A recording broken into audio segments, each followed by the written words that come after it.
بسم الله الرحمن الرحيم والنجم إذا هوى ما ضل صاحبكم وما غوى وما إن الحمد لله نحمده ونستعينه ونستغفره ونعوذ بالله من شرور أنفسنا ومن سيئات أعمالنا من يهده الله فلا مضل له ومن يضلله فلا هادي له وأشهد أن لا إله إلا الله وحده لا شريك له وأشهد أن محمدا عبده ورسوله أما بعد فإن خير الحديث كتاب الله وخير الهدي هدي محمد صلى الله عليه وسلم وشر الأمور محدثاتها وكل محدثة بدعة وكل بدعة ضلالة وكل ضلالة في النار يا أيها الذين آمنوا اتقوا الله حق تقاته ولا تموتن إلا وأنتم مسلمون يا أيها الناس اتقوا ربكم الذي خلقكم من نفس واحدة وخلق منها زوجها وبث منهما رجالا كثيرا ونساء واتقوا الله الذي تساءلون به والأرحام إن الله كان عليكم رقيبا يا أيها الذين آمنوا اتقوا الله وقولوا قولا سديدا يصلح لكم أعمالكم ويغفر لكم ذنوبكم ومن يطع الله ورسوله فقد فاز فوزا عظيما قال الله تعالى في كتابه أعوذ بالله من الشيطان الرجيم من همزه ونفخه ونفسه ولن يجعل الله للكافرين على المؤمنين سبيلا روى الإمام أبو داود والترمذي وابن ماجه وأحمد عن أنس رضي الله عنه قال قال رسول الله صلى الله عليه وسلم لا عدوى ولا طيار ويجيبني الفال قالوا وما الفال يا رسول الله قال الكلمة الطيبة حاضرین جمعہ، بزرگوں، نوجوان دوستوں اور پردہ نشین خواتین اسلام، اس مہینے کی 18 تاریخ کو تقریباً کرناٹک اور تمل ناڈو کے علاقوں میں الیکشن آنے والا ہے۔ ایسے موقع پر ممبر پر سیاسی گفتگو کرنا صحیح نہیں ہے، لیکن اللہ کے نبی صلی اللہ علیہ وسلم جمعہ کے دن جو ہے امت کو نصیحت کرتے تھے کہ حالات کیا ہیں، کیسے ہم کو رہنا چاہیے اور آنے والے حالات کا ہمیں کیسے مقابلہ کرنا چاہیے۔ یہ پیغام تو ہم جو ہے خطبہ جمعہ کے ذریعے دے سکتے ہیں۔ معزز حاضرین، الیکشن کا موقع جب بھی آتا ہے تو ہم عموماً دیکھتے ہیں کہ ممبروں کے ممبر پر سے امت کو صرف مایوس کرنے والی بات کی جاتی ہے کہ تم ایسے ہو، گاجر مولی کی طرح کاٹے جا رہے ہو، امت کا ماضی ایسے ایسے روشن تھا، آج ایسے ہلکے ہو گئے ہیں ہم۔ لیکن یہ بات یاد رکھیں آپ، جہاں اللہ اور اس کے رسول صلی اللہ علیہ وسلم نے ہمیں مایوسی سے روکا، ساتھ میں یہ بھی بتایا کہ یہ امت جو ہے مٹنے والی نہیں ہے، قیامت تک یہ امت مٹنے والی نہیں ہے۔ اس امت کو دنیا کی 1000 سازشوں کے ذریعے بھی مٹایا نہیں جا سکتا۔ کتنے ہتھیار ہیں، 1000 مکاری کر لے، دنیا جو ہے امت مسلمہ، امت محمدیہ صلی اللہ علیہ وسلم کو صفحے ہستی سے مٹانے کے لیے ایڑی چوٹی کا زور لگا لے، لیکن یہ امت کبھی ہرگز نہیں مٹے گی یہاں تک کہ اس روئے زمین پر قیامت قائم ہو جائے گی۔ معزز حاضرین، آج کے خطبے میں ہم آپ کے سامنے مایوسی کی باتیں نہیں بتائیں گے۔ آج کے خطبے میں ہم آپ کو کیا بتائیں گے؟ اللہ کے نبی صلی اللہ علیہ وسلم نے آج سے 1400 سال پہلے اس امت کو کچھ خوشخبریاں سنائی۔ انسان جب حالات کو دیکھتا ہے تو مایوس ہوتا ہے، فرقہ پرست طاقتیں ہمارے اوپر غالب آ جائیں گی، تکلیف دینے والا آ جائے گا، پتہ نہیں آنے والا دن کیا ہوگا، دل دھڑک رہا ہے ہم لوگوں کا۔ لیکن ایسے وقت میں ہم ذکر حدیث کو کھنگالو۔ اللہ کے نبی صلی اللہ علیہ وسلم نے کیسی کیسی حدیثیں اس امت کے بارے میں بتائیں، لہذا ان حالات میں ان حدیثوں کو پڑھ کر تسلی حاصل کرو، اور اللہ کے نبی صلی اللہ علیہ وسلم نے اس امت کے لیے کیا کیا خوشخبریاں سنائی اس کو سنو۔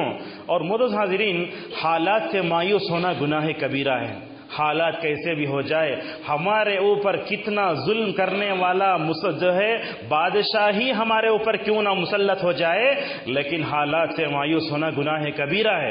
اسی لیے نبیوں کے بارے میں بتایا گیا ہے کہ حضرت یعقوب علیہ السلام جب یوسف علیہ السلام گم ہو گئے، اپنے بیٹوں سے کہنے لگے لا تیأسوا من روح اللہ، اے میرے بیٹو اللہ کی رحمت سے مایوس مت ہو۔ کیوں؟ انہ لا ییأس من روح اللہ الا القوم الکافرون، کہا کہ اللہ تعالیٰ کی رحمت سے مایوس ہونے والا کافر ہوتا ہے۔ اسی طریقے سے ابراہیم علیہ السلام کے پاس جب خوشخبری دینے کے لیے فرشتے آئے اسحاق کی، تو حضرت ابراہیم علیہ السلام سے کہنے لگے فرشتے مایوس مت ہو جاؤ۔ ابراہیم نے کہا جو انسان گمراہ ہوتا ہے وہی حالات سے مایوس ہوتا ہے۔ معزز حاضرین، ہم نے آپ کے سامنے جو آیت پڑھی اس آیت کا ترجمہ سن کے ہم اپنے خطبے کو آگے بڑھاتے ہیں۔ اللہ تعالیٰ ساتوں آسمانوں کے اوپر سے وعدہ کرتا ہے وَلَن يَجْعَلَ اللَّهُ لِلْكَافِرِينَ عَلَى الْمُؤْمِنِينَ سَبِيلًا، اللہ تعالیٰ فرماتا ہے کہ اللہ تعالیٰ ہرگز کافروں کو مسلمانوں پر دنیا میں عزت نہیں دے گا، کافر کہیں بھی مسلمانوں پر حکمران نہیں بنیں گے۔ لیکن یہ بات کیا ہے، ہم دیکھتے ہیں کہ آج مسلمان محکوم بن گیا ہے، کافر ہمارے اوپر مسلط ہوا ہے۔ کیوں ایسے ہوا ہے؟ اس کا اتنا بہترین جواب ابن تیمیہ رحمۃ اللہ علیہ نے دیا۔ آپ 1000 صفحات پڑھو، لیکن ان 1000 صفحات کا خلاصہ ہم دو لائن میں آپ کے سامنے رکھیں گے۔ ابن تیمیہ رحمۃ اللہ علیہ سے پوچھا گیا کہ آج کفار ہمارے اوپر مسلط ہو چکے ہیں، ہم محکوم ہیں، ہم بری طریقے سے جو ہے زندگی گزار رہے ہیں، تو کیا کہا؟ اللہ تبارک و تعالی حکومت کرنے کے لیے کچھ اوصاف دیتا ہے، وہ صفتیں مسلمانوں نے کھو دیں، وہ صفتیں جب کافروں کے اندر چلے گئی تو وہ ہمارے اوپر مسلط ہو گئے۔ بات تو یہی ہوئی، لہٰذا اللہ تبارک و تعالی یہ فیصلہ سناتا ہے کہ کافر کبھی بھی مسلمانوں پر حکمران نہیں بنتا، اگر بن جاتا ہے تو یہ اللہ کی آزمائش ہے، مکمل طور پر جو ہے اس آزمائش میں مکمل طور پر مسلمانوں کو پورا یہ کرنا چاہیے۔ معزز حاضرین، اب دیکھتے ہیں 18 تاریخ قریب آ رہی ہے، سارے پارٹیوں والے مسلمانوں کو خریدنے کی کوشش کر رہے ہیں۔ ایسے موقع پر پورے ہندوستانی مسلمانوں کے نام ہمارا ایک ہی پیغام ہے، وہ مسلکی تعصبات کو چھوڑ کر سیسا پلائی ہوئی دیوار کی طرح ہو جاؤ۔ اگر امت اس وقت بھی متحد نہیں ہوگی، ہماری صفوں میں جو انتشار ہے، جو لڑائی جھگڑا ہے، اس کا پورا فائدہ اٹھائے گا دشمن۔ ایسے موقع پر اجتماعی اعتبار سے امت مسلمہ کو متحد ہونے کی ضرورت ہے۔ معزز حاضرین، ایسے وقت میں خصوصاً مسلمانوں کے جذبات کو بھڑکانے والا سب سے بڑا میڈیا، نیوز دیکھو آگ لگتی ہے، اخبار پڑھو آگ لگتی ہے۔ یہ بات یاد رکھو آپ کہ اگر ہم جھوٹی بات سننا چاہتے ہیں نیوز دیکھو۔ آج یہی تو ہوتا ہے، میڈیا کے منافقانہ کردار نے کیا کیا انجام دیا، چھوٹی بات کو بڑا کر کے پیش کرتا ہے، مسلمانوں کے جذبات سے کھیلنے والی خبریں آتی ہیں میڈیا میں، لہذا اخبارات میں، واٹس ایپ پر، یہ الیکٹرانک میڈیا ہو یا پرنٹ میڈیا ہو، اس میں آنے والی چیزوں کو جو ہے سچا مت سمجھو، مکمل طور پر علماء سے رجوع ہو کر حالات کا فیصلہ کرو۔ معزز حاضرین، ہم نے خطبے کے شروع میں آپ کے سامنے کہا اللہ کے نبی صلی اللہ علیہ وسلم کبھی مایوس نہیں ہوتے تھے، اتنے کٹھن حالات آتے، اللہ کے نبی صلی اللہ علیہ وسلم کی سیرت کا بڑا کمال یہ ہے جہاں اندھیرا نظر آتا اس اندھیرے میں روشنی تلاش کرتے۔ ہمارے لیے بھی یہی ہونا چاہیے۔ ملک ہندوستان میں آنے والے 18 تاریخ کے بعد حالات کیا ہوں گے، اس پس منظر میں ہم کو مثبت ماحول تلاش کرنا چاہیے۔ ہمیں یہ نہیں کہنا چاہیے کہ فرقہ پرست طاقتیں آ جائیں گی، ہندوستان میں لڑائی جھگڑا ہوگا، اس کے بارے میں بات کرنے کی ضرورت نہیں۔ یاد رکھو اللہ تبارک و تعالی نے ہندوستان میں دعوت کا کام کرنے کے لیے جتنا ماحول بالکل جو ہے کھلا رکھا ہے، ایسا کھلا ماحول آج جو ہے پوری دنیا میں نہیں پائیں گے آپ۔ تو ہمیں ضرورت ہے کہ ہم مکمل طور پر اپنا محاسبہ کریں۔ معزز حاضرین، کسی بھی مسلمان کو مایوس ہونے کی ضرورت نہیں ہے، اجتماعی طور پر بھی امت مسلمہ کو مایوس نہیں ہونا چاہیے۔ کیوں؟ اس لیے کہ حالات سے بدفعلی نہیں، نیک فعلی لو۔ کیسے؟ مثلا میں نکلا، راستے میں بلی آئی، بول دی راستہ خراب ہے، ہماری قسمت خراب ہے، ہم صبح اٹھتے کسی کو دیکھ لیتے ہیں، بولتے تیرا چہرہ دیکھنے سے میری پوری زندگی ختم ہو گئی۔ ایسا نہیں ہونا چاہیے۔ اللہ کے نبی صلی اللہ علیہ وسلم کو دیکھو، آپ بدفعلی نہیں لیتے تھے، بلکہ حالات میں آپ کیا کرتے تھے، کیچڑ میں جیسے پھول کھلتا ہے ویسے رسول اکرم صلی اللہ علیہ وسلم کی سیرت تھی۔ حضرت انس رضی اللہ عنہ کہتے ہیں آپ نے فرمایا کوئی بیماری متعدی نہیں ہوتی، بیماری نہیں لگتی، اور اسی طریقے سے آپ نے فرمایا پرندوں کو دیکھ کر نحوست مت اپنا سناؤ، بلکہ آپ صلی اللہ علیہ وسلم نے فرمایا مجھے اچھی بات بہت اچھی لگتی ہے۔ لوگوں نے کہا یا رسول اللہ وہ اچھی بات کیا ہے؟ تو آپ نے فرمایا مایوسی کے وقت بھی لوگوں کو امید دلاؤ، یہی ہونا چاہیے۔ آپ نے فرمایا الکلمۃ الطیبہ۔ معزز حاضرین، اللہ کے نبی صلی اللہ علیہ وسلم کی سیرت کا مطالعہ کرو۔ آپ صلی اللہ علیہ وسلم کیسے کٹھن موقعوں پر بھی امید کا دامن نہیں چھوڑتے تھے۔ ہم مثالوں کے ذریعے آپ کے سامنے اس کو بیان کرنے کی کوشش کریں گے۔ طائف کا واقعہ آپ نے بارہا سنا ہوگا۔ اللہ کے نبی صلی اللہ علیہ وسلم مکے سے نکل کر 75 کلومیٹر کی دوری پر پہاڑ پر گئے دعوت دینے کے لیے۔ جب دعوت دینے کے لیے گئے تو وہاں کے اوباشوں نے آپ کے اوپر پتھر مارے، نبی کریم صلی اللہ علیہ وسلم پر پتھر مارے، اتنے پتھر مارے کہ آپ کے جوتے میں خون بھی جمع ہو گیا۔ دیکھو اللہ کے نبی صلی اللہ علیہ وسلم اپنی دعوت لے کر وہاں گئے، وہاں کے بے وقوفوں نے آپ کو مارا، یہاں تک کہ لہو لہان ہو گئے، آپ کے پیر میں خون بھی جمع ہو گیا۔ اگر اللہ کے نبی صلی اللہ علیہ وسلم چاہتے پلٹ کر انتقام لے سکتے تھے، لیکن آپ نے ایسے موقع پر کیا فرمایا؟ آپ نے دعا فرمائی اللہم اہدی قومی فإنہم لا یعلمون۔ کہا پروردگار تو میری قوم کو ہدایت دے، مجھے نہیں جانتی۔ لہٰذا اس جملے میں آپ صلی اللہ علیہ وسلم کی امید دیکھو۔ آپ نے فرمایا یہ قبیلے، یہ طائف کے لوگ جو لوگ میرے دشمن ہو گئے نا، یہ لوگ ایمان نہیں لائے، لیکن اللہ تعالیٰ ان کی پیٹھوں سے ایسے لوگوں کو کھڑا کرے گا جو دین کی تبلیغ و اشاعت کے لیے مکمل طور پر اپنی جانیں دے دیں گے۔ ایسے ہی تو ہوا۔ اللہ کے نبی صلی اللہ علیہ وسلم نے طائف کے حق میں دعا فرمائی۔ وہاں رہنے والے دو بڑے قبیلے تھے جی، ایک کا نام دوس اور ایک کا نام ثقیف، یہ طائف میں رہتے تھے۔ دیکھو خون جمع ہو گیا جوتے میں، لیکن نبی رحمت نے بد دعا کے بجائے دعا فرمائی۔ آپ نے مایوس ہونے کے بجائے جو ہے ان سے امیدیں لی۔ آپ صلی اللہ علیہ وسلم کی دعا کا نتیجہ کیا ہوا؟ رسول اکرم صلی اللہ علیہ وسلم غزوہ خیبر 7 ہجری میں خیبر کو فتح کرنے گئے، آپ وہاں ہیں۔ اس وقت طائف کے رہنے والے ابو ہریرہ رضی اللہ عنہ ایمان لاتے ہیں۔ دیکھو اللہ کی نبی صلی اللہ علیہ وسلم کی دور اندیشی کیسی تھی۔ اللہ کی نبی صلی اللہ علیہ وسلم دعا فرمائی پروردگار میری قوم کو ہدایت دے جو نہیں جانتی، اور آپ نے ایک موقع پر فرمایا تھا اے اللہ قبیلہ دوس کو ہدایت دے۔ حضرت ابو ہریرہ ایمان لا، یہ بھی طائف کے رہنے والے۔ آپ دیکھو یہ طائف کے رہنے والے ایسے صحابی جو اللہ کے نبی صلی اللہ علیہ وسلم کی جو ہے صحبت میں 4-5 سال رہے، لیکن 5000 حدیثوں سے اپنے دامن کو بھرا۔ یہ حضرت ابو ہریرہ رضی اللہ عنہ۔ اتنا ہی نہیں، آپ صلی اللہ علیہ وسلم نے طائف کے موقع پر جو دعا کی تھی نا، وہ دعا ہندوستان تک آئی۔ کیسے آئی؟ طائف کے رہنے والے محمد ابن قاسم رحمۃ اللہ علیہ جو بنو امیہ کے زمانے میں ہندوستان کو آئے تھے، دیکھو اللہ کے نبی صلی اللہ علیہ وسلم نے دعا کی تو اثر کہاں کہاں تک ہوا۔ 5000 حدیثوں کے حافظ ابو ہریرہ پیدا ہوئے۔ اللہ تبارک و تعالیٰ نے طفیل بن عمر دوسی کو جو ہے اسلام کی توفیق سے مالا مال فرمایا، اور ہندوستان کو آنے والے وہ جو ہے محمد ابن قاسم تابعی ہیں، وہ بھی جو ہے مکمل طور پر ہندوستان پہنچے۔ اس طریقے سے معزز حاضرین صلح حدیبیہ، یہ بھی آپ جانتے تاریخ کا ایک عجیب و غریب موڑ۔ اس میں کیا ہوا؟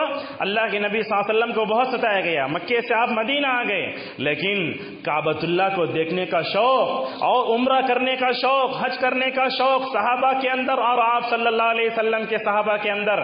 آپ نے خواب دیکھا، آپ نے صحابہ سے فرمایا اے صحابہ میں خواب دیکھ رہا ہوں کہ میں اپنے 1400 صحابہ کے ساتھ کعبۃ اللہ کا طواف کر رہا ہوں، چلو تیار ہو جاؤ۔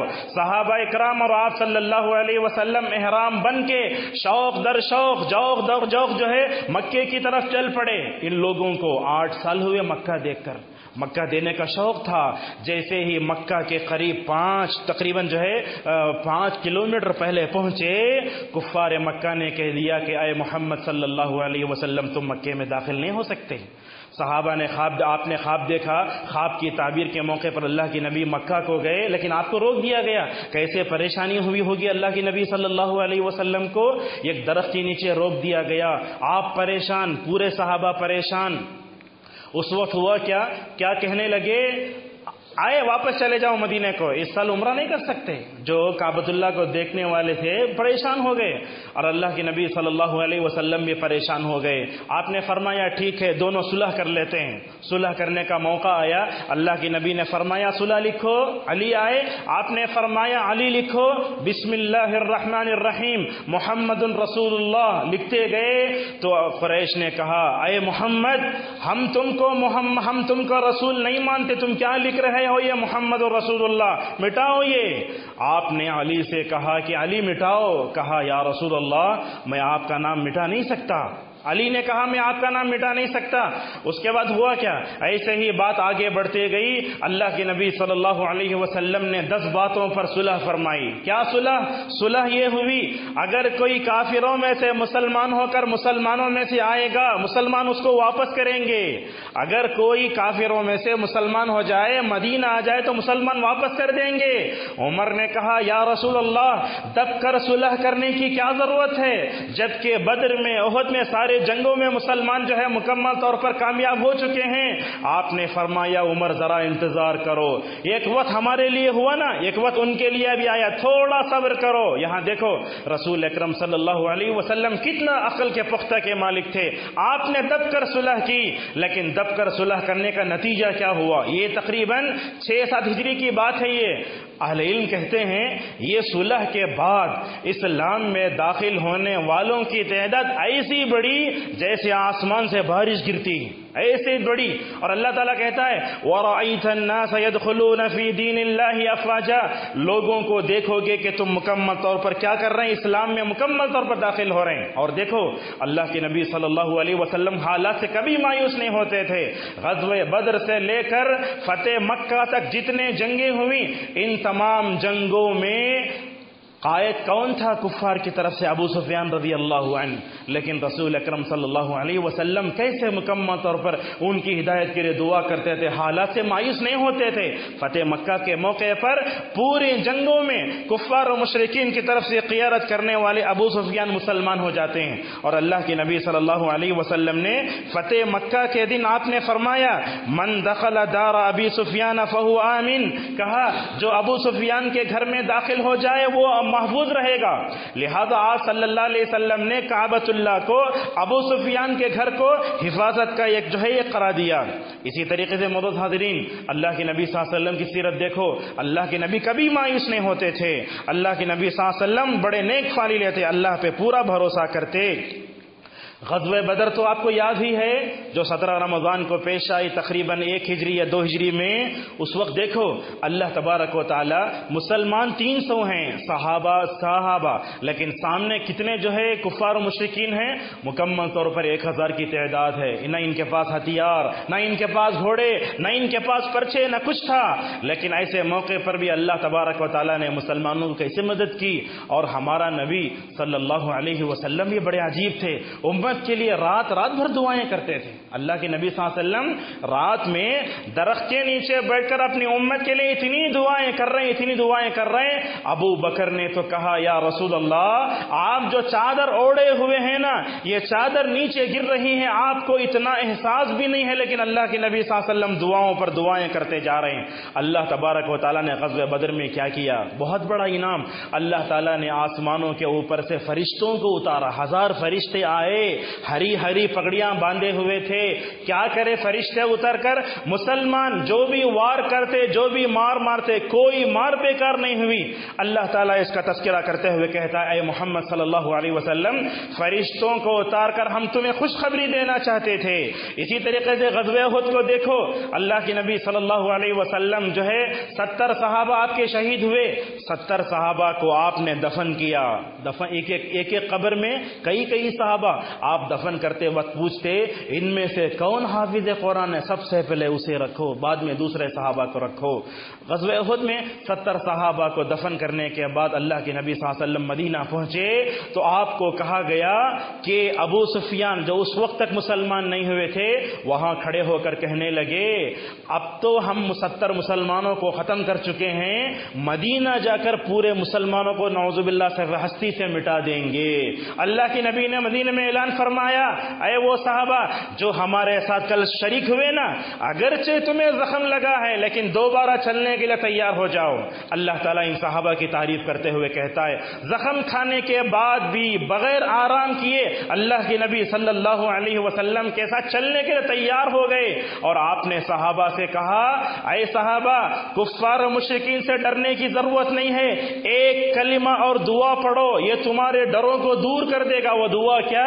حسبنا اللہ و نعم الوکیل۔ اور آپ نے فرمایا، ابن عباس رضی اللہ عنہما کی روایت ہے، حسبنا اللہ و نعم الوکیل کو معمولی مت سمجھو، یہ وہ کلمہ ہے جب ابراہیم علیہ السلام آگ میں ڈالے گئے تو یہ دعا انہوں نے پڑھی تھی، حالات کتنے ہی کٹھن اور مشکل ہو جائیں لیکن یہ دعا پڑھ کے مکمل طور پر کیا کرو؟ اپنے آپ کو تسلی بخشو۔ معزز حاضرین، غزوہ احد میں 70 صحابہ شہید ہوئے، ہم نے آپ کے سامنے کہا، لیکن ان صحابہ میں ایک صحابی کا واقعہ سنو، اللہ کے نبی صلی اللہ علیہ وسلم کیسے کیسے اپنے صحابہ کو خوشخبری دیتے تھے۔ یہ ایک صحابی ہیں، غور سے سنیے، ایک صحابی ہیں جن کا نام ہے جابر، ان کے والد کا نام ہے عبداللہ۔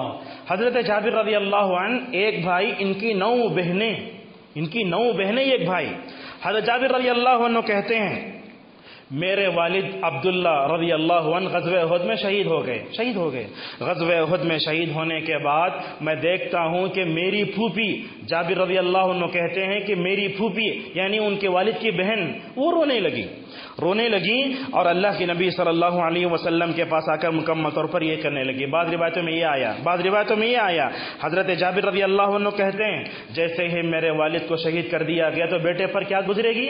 9 بہنیں بھی غیر شادی شدہ، ایک سے ایک بھائی۔ تو حضرت جابر رضی اللہ عنہ کہتے ہیں جیسے ہی میرے والد کو شہید کر دیا گیا تو میں اپنے باپ کے چہرے سے کپڑا ہٹاتا دیکھتا روتا، اس لیے کہ باپ انتقال کر گئے، شہید ہو گئے اللہ کے راستے میں۔ 9 بہنوں کا کیا ہوگا؟ میں ایک بھائی ہوں، ساتھ میں قرض بھی ہے۔ لوگ پورے صحابہ بولتے جابر مت رو، لیکن جابر رضی اللہ عنہ کہتے اللہ کے نبی صلی اللہ علیہ وسلم نے مجھے رونے سے منع نہیں فرمایا۔ کون سے رونے سے منع ہے؟ تقدیر کے خلاف بات کر کے رونا منع ہے۔ اگر فطری طور پر کسی کی موت پر آنکھوں سے آنسو آ جائیں تو وہ جو ہے قابل اعتراض بات نہیں ہے۔ اس کے بعد جابر رضی اللہ عنہ کہتے ہیں کہ میرے والد کو شہید کر دیا گیا تو ان کا جو ہے وہیں لاش پڑی ہوئی تھی۔ میری پھوپھی فاطمہ رضی اللہ عنہا نام تھا ان کا، وہ آئیں اور دیکھ کر اپنے بھائی کی لاش کو دیکھ کر رونے لگیں۔ آپ نے فرمایا اے فاطمہ روتی ہو تم اپنے بھائی کی لاش کو دیکھ کر؟ یاد رکھو فرشتے اپنے بازوؤں سے تمہاری بھائی کی لاش کو جو ہے مکمل طور پر سایہ دے رہے ہیں۔ دیکھو اللہ کے نبی صلی اللہ علیہ وسلم کیسے عین موقع پر اپنے صحابی کو مکمل طور پر خوشخبری دے رہے ہیں۔ فرمایا فرشتے اپنے پروں سے ان کو تھامے ہوئے ہیں۔ اور حضرت جابر رضی اللہ عنہ کے بارے میں دوسری روایت میں ابن ماجہ کی روایت میں آیا، جابر رضی اللہ عنہ سے اللہ کے نبی صلی اللہ علیہ وسلم نے فرمایا اے جابر کیوں ذرا ٹوٹے نظر آ رہے ہو؟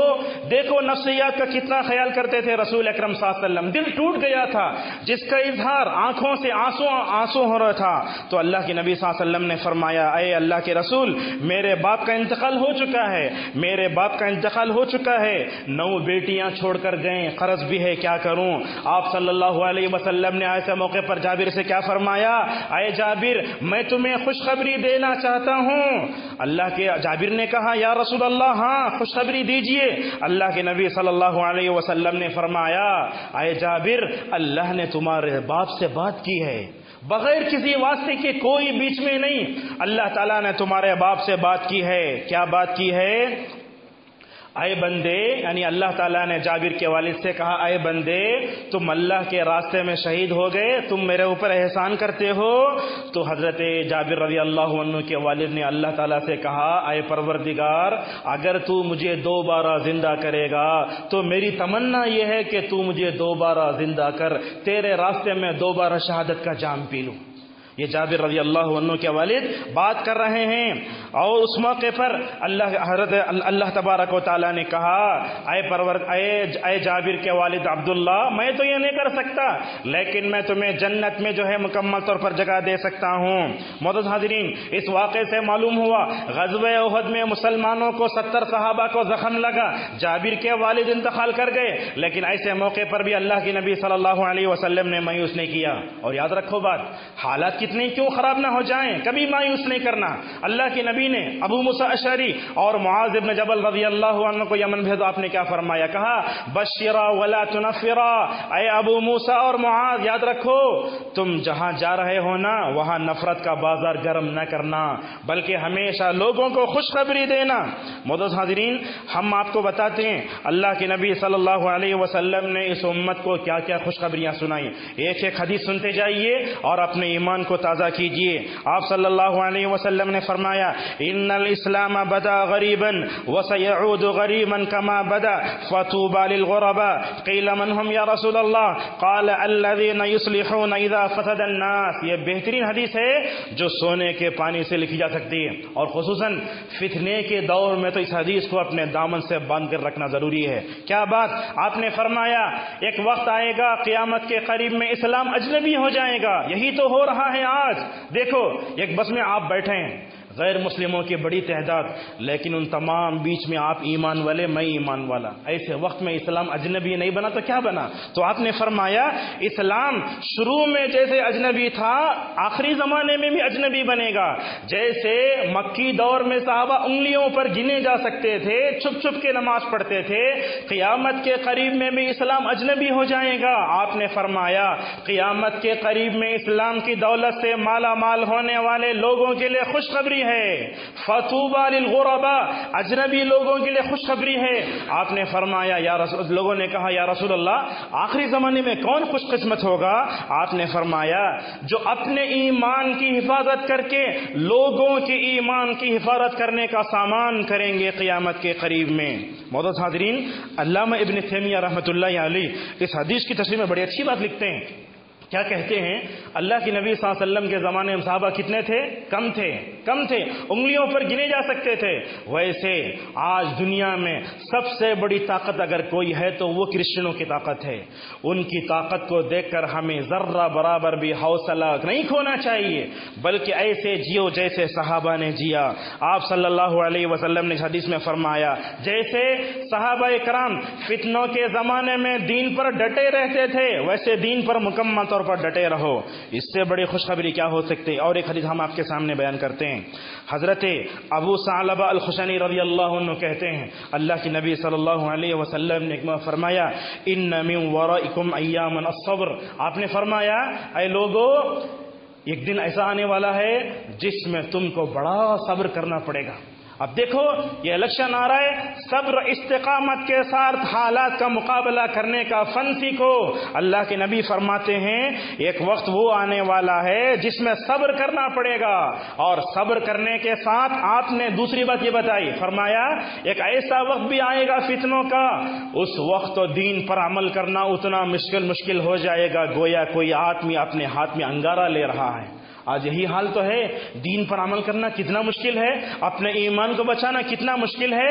آپ نے فرمایا صبر و استقامت کے دن آنے والے ہیں، دین پر عمل کرنا اتنا مشکل ہو جائے گا گویا کوئی آدمی اپنے ہاتھ میں مکمل طور پر انگارہ لے رہا ہے۔ اور آپ صلی اللہ علیہ وسلم نے فرمایا ٹھیک ہے صحابہ، جس وقت امت کے لیے اجنبی وقت آئے گا، دین پر عمل کرنا مشکل ہو جائے گا، اس وقت جو لوگ دین کو تھام کر رہیں گے وہ بڑے خوش نصیب ہوں گے۔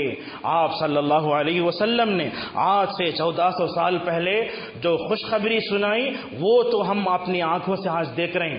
صحابہ نے پوچھا یا رسول اللہ ایک وقت فتنوں کا آئے گا نا، اس وقت دین پر عمل کرنے والے صبر و استقامت رہنے والوں کو کیا ملے گا؟ آپ نے فرمایا فتنے کے وقت دین کو تھامنے والے کو 50 آدمی کا ثواب ملے گا۔ ایک آپ الگ ہیں لیکن دین پر جمے ہوئے ہیں، صبر و استقامت ہے آپ کے اندر، 50 آدمیوں کا ثواب ملے گا۔ صحابہ نے پوچھا یا رسول اللہ اس وقت کے 50 آدمی یا ہم میں سے 50 آدمی؟ آپ نے فرمایا تم میں سے دیکھو فتنے کے وقت اگر صبر کرو گے، دین کو تھامے رہو گے، 50 صحابہ کی طرح عمل کرنے کا ثواب ملے گا۔ کیا امت کو اس سے بڑی کوئی خوشخبری چاہیے؟ اسی طریقے سے معزز حاضرین، دیکھو جب بھی حالات خراب ہوئے، صبر کے علاوہ اور کوئی چارہ کار نہیں۔ ہم ایک الیکشن آیا تو فوراً ہمارا دل دھڑکنا شروع ہو جاتا ہے، ایسا نہیں ہونا چاہیے۔ اللہ کے نبی صلی اللہ علیہ وسلم کا ایمان کیسا، آپ کے صحابہ کا ایمان کیسا، 13 سال تک اللہ کے نبی کا ایمان ایسے رہا، 13 سال تک آپ کے صحابہ کا ایمان ایسے رہا، آزمائشیں آ کر پلٹ کر چلے گئے، لیکن ان کے ایمان میں ذرہ برابر بھی جو ہے مکمل طور پر کمی نہیں آئی۔ اپنے ایمان کو ابو بکر کی طرح بناؤ، اپنے ایمان کو عمر کی طرح بناؤ، عورتوں کو اپنے ایمان حضرت سمیہ کے، آل یاسر کے ایمان کی طرح مکمل طور پر بنانا چاہیے۔ اور یاد رکھو زندگی صبر کے بغیر ہرگز نہیں گزر سکتی۔ حسن بصری رحمہ اللہ کہتے ہیں میں نے رمضان میں قرآن پڑھا تو دیکھا پورے قرآن میں صبر کا ذکر 90 سے زیادہ مرتبہ میں نے دیکھا قرآن میں، اور مکی صورتیں 80 سے زیادہ ہیں قرآن میں۔ اللہ تعالیٰ نے بار بار کہا اے محمد صبر کرو، کبھی نوح کی مثال دیا، کبھی یونس کی مثال دیا، کہا مایوس مت ہو جاؤ، صبر کرو۔ اور اللہ کے نبی صلی اللہ علیہ وسلم کہتے ہیں جو مومن لوگوں سے تعلقات رکھتا ہے، ان کی طرف سے تکلیفیں آتی ہیں، صبر کرتا ہے تو وہ مومن بہتر ہے جو نہ تعلقات رکھتا ہے نہ صبر کرتا ہے۔ لہٰذا صبر کے علاوہ اور کوئی چارہ کار نہیں۔ اور ایک حدیث سنو، اللہ کے نبی نے اس امت کی کیسے خوشخبری فرمائی۔ آپ نے فرمایا میری امت کی مثال بارش کی طرح ہے۔ شاید یہ حدیث آپ نے سنی نہیں ہوگی۔ آپ نے فرمایا میری امت کی مثال بارش کی طرح ہے، جیسے بارش کا پہلا قطرہ زمین کے لیے نفع بخش ہوتا ہے، ویسے بارش کا آخری خطرہ بھی بارش کے نفع بخش ہوتا ہے۔ آپ دیکھیں گے اللہ کے نبی صلی اللہ علیہ وسلم کے زمانے میں صحابہ کیسے تھے۔ سمجھو بارش کا ایک حصہ وہ صحابہ اکرام، اور بارش کا ایک حصہ وہ اب جو مسلمان ہیں۔ لہذا اللہ کے نبی صلی اللہ علیہ وسلم یہ کہنا چاہتے ہیں امت کا پہلو گروہ جیسا مضبوط تھا، ویسے جو ہے امت کا آخری گروہ بھی مکمل طور پر مضبوط رہے گا۔ لہذا ابو بکر رضی اللہ عنہ کے زمانے میں جو ایمان تھا، صحابہ کا وہ ایمان تھا، کیا جو ایمان مکمل طور پر ختم ہو گیا؟ نہیں ہوا۔ اگر آپ ابو بکر کا ایمان دیکھنا چاہتے تو ابن تیمیہ رحمۃ اللہ علیہ کو دیکھو، جنہوں نے صرف جیل میں 80 مرتبہ قرآن کریم کو ختم کیا تھا، ایک مرتبہ 2 مرتبہ نہیں۔ تو لہذا معلوم ہوا جیسے بارش کا پہلا قطرہ زمین کے لیے نفع بخش ہوتا ہے، ویسے امت کے لیے بارش کا آخری خطرہ بھی نفع بخش ہوتا ہے۔ لہذا نبی کریم صلی اللہ علیہ وسلم نے اپنی امت کو بارش سے مثال دے کر مکمل طور پر بتایا۔ اور یہ حدیث سنتے ہیں تو ہمیں کتنا حوصلہ ملتا ہے۔ آپ نے فرمایا زمانے کا کوئی بھی موقع ایسا نہیں ہوگا جس میں اللہ والے نہ ہوں گے۔ آپ نے فرمایا میری امت میں ایک ایسا گروہ ہوگا جو دین کو دنیا میں غالب کرتا رہے گا۔ آپ بتاؤ اب تک 1440 سال گزرے، ان 1440 سالوں میں کیا کوئی زمانہ علماء سے خالی ہوا؟ ہرگز نہیں ہوا۔ اللہ تبارک و تعالیٰ نے ہر زمانے میں دین کو اٹھانے، دین کی تبلیغ کے لیے، اس کی ترویج و اشاعت کے لیے مکمل طور پر علماء بھیجتے رہے۔ اور آپ نے اس جملے میں امت کو جو ہے مکمل طور پر خوشخبری سنائی۔ فرمایا میری امت میں ایک ایسا گروہ رہے گا جو دین کی تبلیغ کرتا رہے گا۔ آپ نے فرمایا دنیا کی کوئی طاقت اس مبارک گروہ کو ہرگز نقصان نہیں پہنچا سکتی، یہاں تک کہ مکمل طور پر اللہ تبارک و تعالیٰ کا وعدہ آ جائے گا۔ اور ایک حدیث ہے مسند احمد کی، اللہ کے نبی صلی اللہ علیہ وسلم فرماتے ہیں اس امت کو خوشخبری سنا دو، یہ امت دین میں دنیا میں مکمل طور پر بلند رہے گی، اس امت کو اللہ تبارک و تعالیٰ کی طرف سے نصرت کے پروانے ملتے رہیں گے، اور یہ امت دنیا میں غالب ہو کر رہے گی۔ یہ الگ بات ہے اس وقت امت مسلمہ محکوم بن گئی ہے، لیکن یہ امت ہمیشہ مکمل طور پر غالب رہے گی۔ اور دیکھو اللہ کے نبی صلی اللہ علیہ وسلم نے اور ایک حدیث میں فرمایا اللہ تعالیٰ ہر 100 سالوں میں ایک ایسے عالم کو اٹھائے گا جو مجدد بن کر آئے گا۔ مجدد کا مطلب کیا ہوتا ہے؟ زمانہ جب بگڑ جاتا ہے، جہاں شرک آ جاتا ہے، بدعت آ جاتی ہے، اللہ تعالیٰ ایسے عالم کو بھیجتا ہے، وہ عالم آ کر دنیا سے شرک کا، بدعت کا مکمل طور پر خاتمہ کرتا ہے۔ اس دنیا میں سب سے پہلے مجدد شافعی رحمۃ اللہ علیہ، اس دنیا میں دوسرے مجدد عمر ابن عبدالعزیز رحمۃ اللہ علیہ۔ اسی طریقے سے آپ دیکھیں گے علامہ ابن تیمیہ، ابن القیم، محمد ابن عبد الوہاب، ان کو آپ نہیں جانتے؟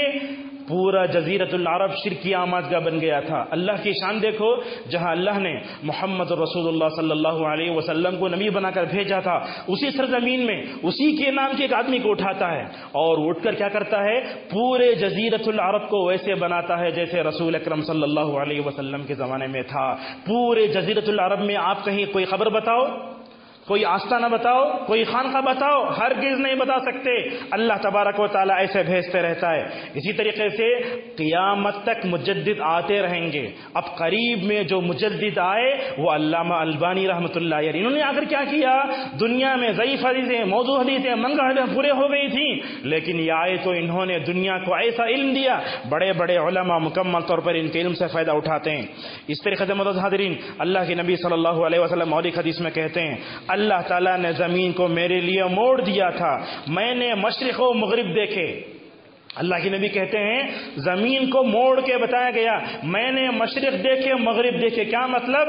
اللہ کے نبی یہ کہنا چاہتے ہیں میرے دنیا سے چلے جانے کے بعد مشرق میں صحابہ کرام جا کر فتوحات کریں گے، مغرب میں جا کر فتوحات کریں گے، اور آپ نے کیا فرمایا، وَإِنَّ أُمَّتِي سَيَبْلُغُ مُلْكُهَا مَا زُوِلِ مِنْهَا، آپ نے فرمایا میں نے جہاں تک دنیا کو دیکھا ہے نا، وہاں تک میرا مکمل طور پر جو ہے دین پہنچ کر رہے گا۔ اسی طریقے سے اللہ کے نبی صلی اللہ علیہ وسلم اور ایک بات کہتے ہیں، دیکھو سیبلغ هذا الامر ما بلغ الليل والنهار، فرمایا جہاں تک دن جاتا ہے، جہاں تک رات جاتی ہے، وہاں تک یہ دین غالب ہو کر رہے گا۔ یہ دین ایسا ہے غالب ہو کر رہے گا، جیسے کہ اردو ایک شعر میں آتا ہے، اسلام کی فطرت میں قدرت نے لچک دی ہے، جتنا ہی دبائیں گے وہ اتنا ہی ابھرے گا۔ لہذا آپ کو معلوم ہونا چاہیے جہاں تک یہ دن ہے، جہاں تک رات ہے، وہاں تک اسلام کا بول بالا ہو کر رہے گا۔ اور خصوصاً ہم دیکھتے ہیں آپ 50-60 سال میں یورپ میں اسلام کا جو بول بالا ہوا نا، وہ اسی حدیث کا مکمل طور پر مصداق ہے۔ اور ایک حدیث میں اللہ کے نبی صلی اللہ علیہ وسلم کہتے ہیں زمین میں کوئی بھی کچا اور پکا مکان نہیں رہے گا مگر اسلام کو اللہ تعالیٰ اس کے گھر میں داخل کر کے رہے گا۔ ابھی قریب میں نیوزی لینڈ کا واقعہ پیش آیا، اس واقعے نے امت کو مکمل طور پر جو ہے غمزدہ تو کر دیا، لیکن اس واقعے کے مثبت تغیرات اور تبدیلیاں کیا ہوئی آپ دیکھیں گے۔ جس جمعہ کو گولیاں چلا کر 40 مسلمان مظلوموں کو شہید کر دیا گیا، اس کے بعد کے آنے والے جمعہ میں نیوزی لینڈ کی وزیر اعظم نے اعلان کیا آج کا یہ پورا جمعہ مکمل طور پر پوری نیوزی لینڈ کے چینلوں میں دیکھا جائے گا۔ اور خود جمعہ پڑھنے کے لیے وہ عورت مکمل طور پر پردے میں آئی، خطبے میں امام نے کہا دیکھو نیوزی لینڈ کے 40 مسلمانوں کو ختم کر کے ہمارے درمیان میں نفرت کا جو ہے بیج بونے کی کوشش کی گئی، لیکن ہم اس خطبے سے پیغام دیتے ہیں نیوزی لینڈ کے پورے مکمل طور پر انسانوں کے دل یہ 2 انگلیوں کی طرح ملے ہوئے ہیں۔ اور خطبہ ختم ہونے کے بعد مکمل طور پر 40 شہداء کی نماز جنازہ پڑھائی گئی، اور اس کے بعد اس عورت نے کھڑے ہو کر پورے مجمع میں جو تقریر کی حدیث کا حوالہ دے کر کہا اللہ کے نبی صلی اللہ علیہ وسلم کہتے ہیں کہ اللہ کے نبی کی امت ایک جسم و جان کی طرح ہے، اگر اس کے ایک حصے کو تکلیف ہوتی ہے تو سارے جسم کو درد محسوس ہوتا ہے، لہذا میں اے نیوزی لینڈ کے سارے مسلمانوں اس غم میں تمہارے مکمل طور پر شریک ہوں۔ اس کا کیا ہوا دیکھیں گے آپ، 40 مسلمانوں کو شہید کیا گیا، لیکن اس کا فائدہ کیا ہوا، اس نے یہ مکمل طور پر ساری دنیا والوں کے سامنے یہ ثابت کر دیا کہ مسلمان دنیا کے سب سے بہترین قوم ہے۔ لہذا ہم مظلوم ہیں، کاٹے جا رہے ہیں، ایسا مت دیکھو، لیکن اس واقعے نے مسلمانوں کو کیا سبق دیا اس کی طرف توجہ دینے کی کوشش کرو۔ لہذا علماء یہ بھی لکھتے ہیں اس واقعے کے بعد جس مسجد میں گولیاں چلائی گئیں اس مسجد میں دعوتی کام اور آگے بڑھا، عورتیں، مرد، بچے، بوڑھے سب آ کر مسلمانوں کی نمازوں کو دیکھ رہے ہیں۔ دیکھو اس واقعے کے ذریعے امت مسلمہ کی کمر توڑنے کی کوشش کی گئی، لیکن اس واقعے نے دعوت کے لیے کتنے راستے کھولے، مکمل طور پر اسے توجہ دینے کی ضرورت ہے۔ معزز حاضرین، آپ جانتے ہیں ایک عجیب کٹھن کے وقت انسان کو جو ہے بڑا دل دکھتا ہے، لیکن رسول اکرم صلی اللہ علیہ وسلم کو ایسی ایسی خوشخبریاں سنائی گئی۔ غزوہ خندق تو آپ نے سنا ہی ہوگا، غزوہ خندق جس وقت اللہ کے نبی صلی اللہ علیہ وسلم اپنے پیٹ پر 2 پتھر باندھے ہوئے ہیں، صحابہ اکرام ایک ایک پتھر باندھے ہوئے ہیں، مدینے میں کڑاکے کی سردی پڑ رہی ہے، صحابہ اکرام 40 دن تک خندق کھود رہے ہیں۔ ایک جگہ ایک بڑی چٹان آئی، صحابہ کرام اس کو کلہاڑی کے ذریعے ہٹانے کی کوشش کر رہے ہیں، لیکن صحابہ کو طاقت نہیں ہو رہی ہے۔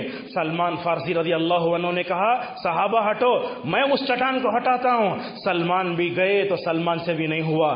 جا کر صحابہ نے اللہ کے نبی صلی اللہ علیہ وسلم نے شکایت کی، یا رسول اللہ ایک ایسی بڑی چٹان آ گئی جس کو ہم ہٹا نہیں سکتے، اور آپ صلی اللہ علیہ وسلم کو جو پختہ عقل اور طاقت دی گئی شاید دنیا میں کسی کو وہ طاقت نہیں ملے گی۔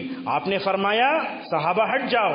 آپ صلی اللہ علیہ وسلم نے اپنے ہاتھ میں کلہاڑی لی، فوراً مارنا شروع کیا۔ ایک مارا تو نشانی نظر آئی، ایک مطلب مکمل طور پر یہ روشنی نظر آئی۔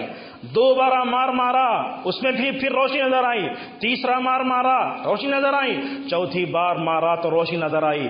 4 مارنے کے بعد چٹان ہٹ گئی۔ اللہ کے نبی صلی اللہ علیہ وسلم کے مبارک ہونٹوں پر مسکرانے لگے۔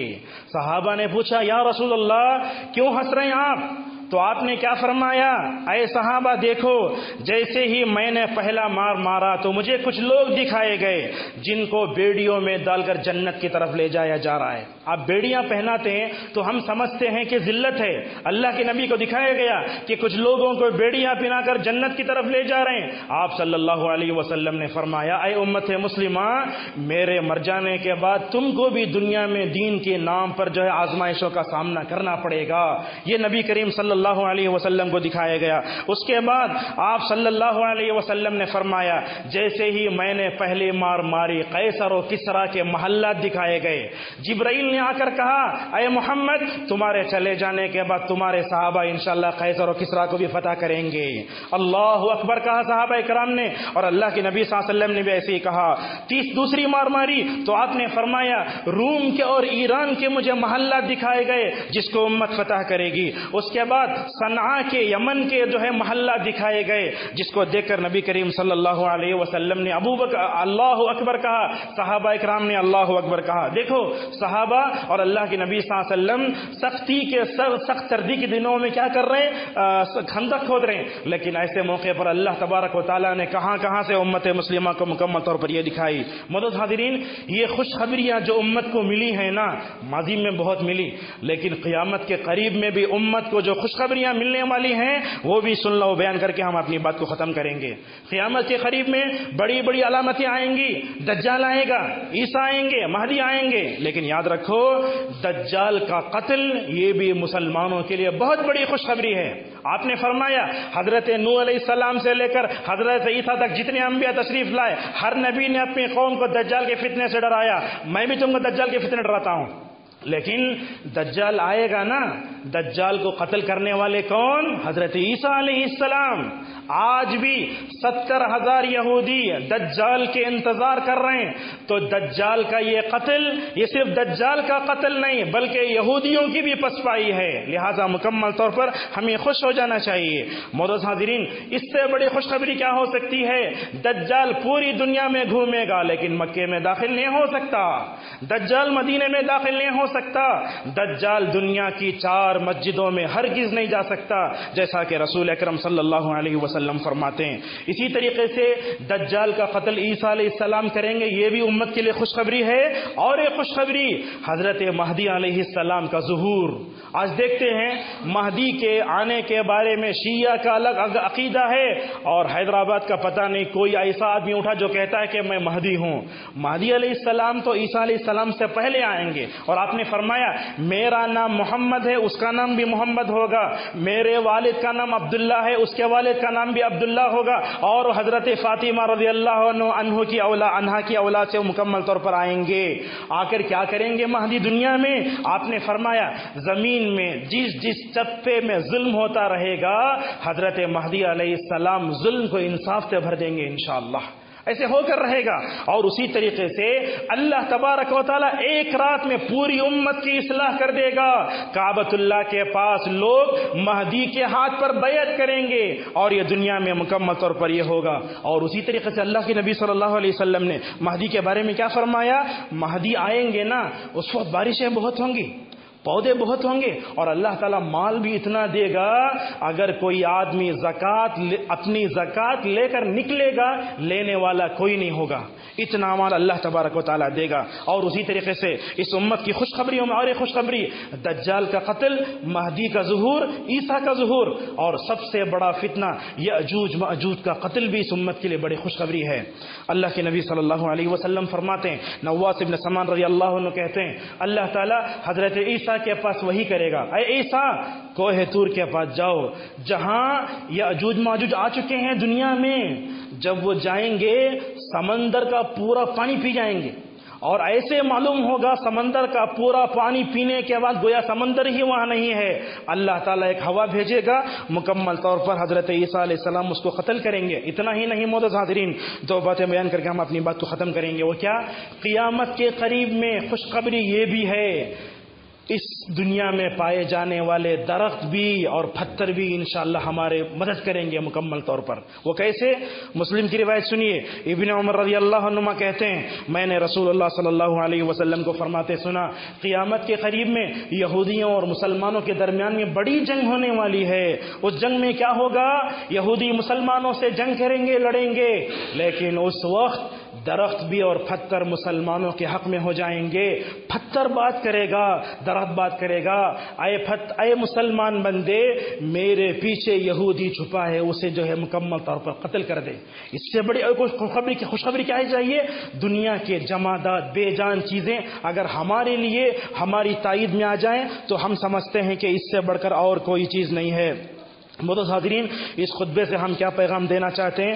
پیغام دینا چاہتے ہیں الیکشن کے اس موقع پر امت مسلمہ کو صرف مایوس کرنے والی باتیں نہیں بولنا چاہیے، بلکہ امت مسلمہ کو جو خوشخبریاں اللہ کے نبی صلی اللہ علیہ وسلم نے سنائی، وہ خوشخبریاں سنا کر ان کو تسلی بخشو۔ اور یہ بات یاد رکھو، جتنی خوشخبریاں ہم نے سنائی یہ خوشخبریاں حق ہیں، کیونکہ اللہ کے نبی صلی اللہ علیہ وسلم نے فرمایا تھا اپنے زبان کی طرف اشارہ کر کے، قسم ہے اس ذات کی جس کے ہاتھ میں محمد کی جان ہے، اس زبان سے صرف سچی بات ہی نکل سکتی ہے۔ معزز حاضرین، امت مسلمہ کی جو موجودہ پوزیشن ہے، امت مسلمہ کی جو خراب صورتحال ہے، سوال یہ ہے کہ کیا یہ پوری خوشخبریاں اس کو مل کر رہیں گی؟ سوال یہ ہے کہ یہ خوشخبریاں مل کر رہیں گی؟